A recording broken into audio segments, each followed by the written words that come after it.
Hi friends, முடக்கத்தான் கீரை கொடைக்கானலில் எங்களோட கார்டனில் வந்த முடக்கத்தான் கீரை. எனக்கு ஆச்சரியமான விஷயம், கொடைக்கானல் வெதருக்கு முடக்கத்தான் வருமானது. நான் மார்க்கெட்டில் ஒரு கட்டு வாங்கும் போது அதில் கொஞ்சம் வேர் இருந்தது, அதை நான் நட்டு விட்டேன். ஒரு 3-4 மாதத்துக்கு அப்புறம் நல்லாவே கொடி ஓடி நிறைய முடக்கத்தான் கீரை வந்திருக்கு. அதை அப்படி பறித்து வச்சுருக்கேன் பாருங்கள். இது வந்து முடக்கத்தான் தோசை எப்படி செய்கிறதுன்ட்டு பார்க்கலாம் பாருங்கள். முடக்கத்தான் கீரை தோசைக்கு கொஞ்சம் முடக்கத்தான் கீரையை மிக்சி ஜாரில் எடுத்துக்கோங்க. ஒரு கைப்பிடி அளவு, 1 ஸ்பூன் மிளகு, 1 டீஸ்பூன் சீரகம் போட்டுக்கோங்க,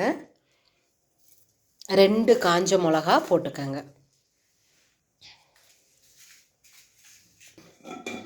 உப்பு கொஞ்சம் போட்டுக்கோங்க. தேவையான உப்பு போட்டு இதை நைஸாக மிக்சியில் அரைச்சிக்கோங்க.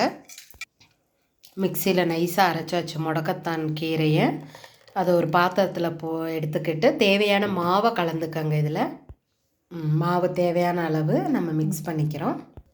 மாவை மிக்ஸ் பண்ணதுக்கப்புறம் இந்த மாதிரி க்ரீன் கலரில் இது முடக்கத்தான் தோசைக்கு மாவு ரெடி. இதை நீங்கள் இம்மீடியட்டாகவே தோசை ஊற்றலாம். புளிக்க வைக்கணும் அந்த மாதிரிலாம் எதுவும் தேவையில்லை. ஆல்ரெடி புளிச்ச தோசை மாவில் தான் இந்த பேஸ்ட்டை மிக்ஸ் பண்ணியிருக்கிறோம். தோசை சட்டி அடுப்பில் வச்சுக்கோங்க. நல்லா காஞ்சதுக்கப்புறம் இந்த மாதிரி 2 கரண்டி மாவு ஊற்றி நல்லா ஸ்ப்ரெட் பண்ணிக்கோங்க. நார்மலாக எப்பயும் போல் தோசை ஊற்றுற மாதிரி. தோசை வந்ததுக்கப்புறம் இது மாதிரி திருப்பி போட்டுக்கோங்க. முடக்கத்தான் தோசை ரெடி. இதுக்கு தேங்காய் சட்னி கொஞ்சம், சாம்பார் கொஞ்சம் வச்சுருக்குறோம். நீங்களும் இது மாதிரி ட்ரை பண்ணுங்கள். Bye friends.